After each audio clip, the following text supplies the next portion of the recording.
In this week's episode, when she found a cure for her son's condition, she brought it to the rest of Africa. And later, is downtown Joburg returning to its glory days?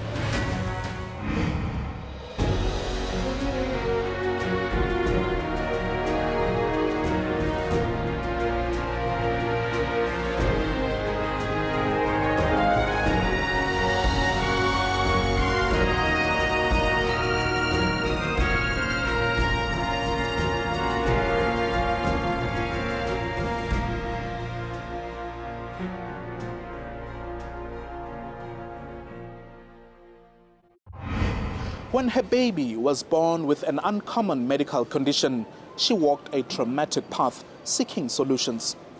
Karen Moss's son had clubfoot, a deformity of the lower limbs. The child faced an uncertain future, and it appeared he wouldn't be able to perform basic human functions like walking.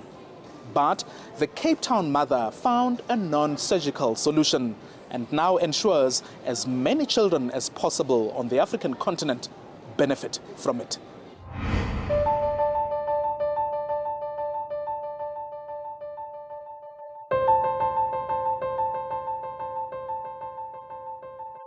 The foot is classically turned inwards, and it's difficult to get the foot flexed up.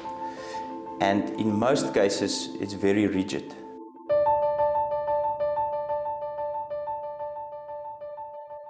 We are as yet unsure what the exact cause is.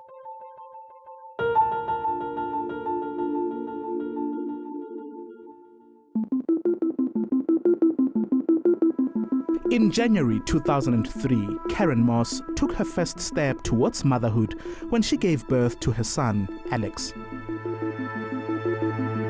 He was a healthy baby boy, but doctors noticed something odd about his feet. And the results were troubling for Karen and her husband. Their son had clubfoot. I suppose in the beginning you almost don't believe it's true, and that it'll come right on its own, and then all the worry of your child having problems as they grow up with pain or being laughed at by the children. Karen had a valid reason to be concerned. It leaves a person with this deformity with a virtually unusable foot. A foot that they have to walk almost on the dorsum or the upper side of the foot or the side of the foot.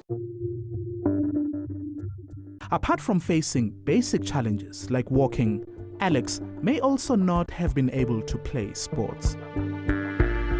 Unless his parents opted for surgery, the only medical treatment available for clubfoot patients in South Africa at the time. Karen, though, wasn't ready to put her child through such a process. Something inside me just wanted to try and find something else, even though the doctor told me that he was definitely going to have surgery. She began to research clubfoot, frantically trying to find an alternative therapy for her son. And Dr. Ignacio Ponsetti's name came up. Based in the United States, he specialized in children with clubfoot. Karen didn't waste any time contacting him. He came on the phone, Dr. Ponsetti himself, and said, I've just read your email, it's open now on my computer. When can you come? I will help your son. In early April 2003, Karen, her husband, and 10-week-old Alex touched down in the United States.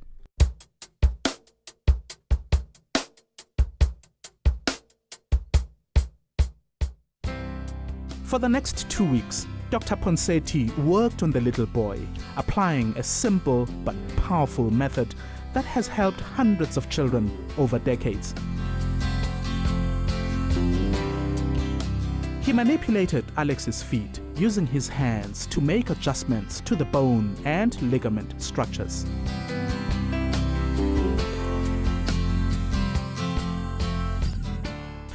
To make sure they stay permanently corrected, Dr. Ponseti prescribed Alex custom-made casts to wear for a few weeks. No cuts, no surgery, but the results were stunning. It just felt like it was a miracle. I actually couldn't believe I'd found this amazing solution to what I thought was a problem that couldn't be solved. This is Alex Moss today, a 12-year-old who leads an active lifestyle. I do cricket, hockey, and surfing, and yeah, I think that's all. Inspired by her son's remarkable recovery, Karen was determined to bring Dr. Ponseti's life-changing treatment to African children suffering the same ailment. In 2005, she started a multifunctional NGO called STEPS.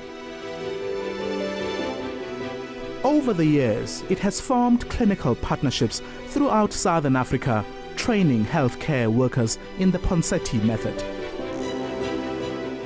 Today, Karen Moss and her organization have reshaped the lives of thousands of children. When I gave birth, it was a Clubfoot, and today my child is running around. I can show you videos of him. He's so adorable. He's one in a million. He is my number one. And every time I sit down with a mother with a new baby and I start feeling the baby's feet and I chat to her, it's just, it brings it back to me how I felt as a mother in the early days, and then I also know that I'm bringing them hope. There you have it. Should you wish to be in touch with Karen Moss and her organization, their contact details are on your screen. Remember, you can also drop us an email, againstallodds@enca.com. We also have a presence on Twitter and Facebook. After the break, the concrete jungle will never be the same again.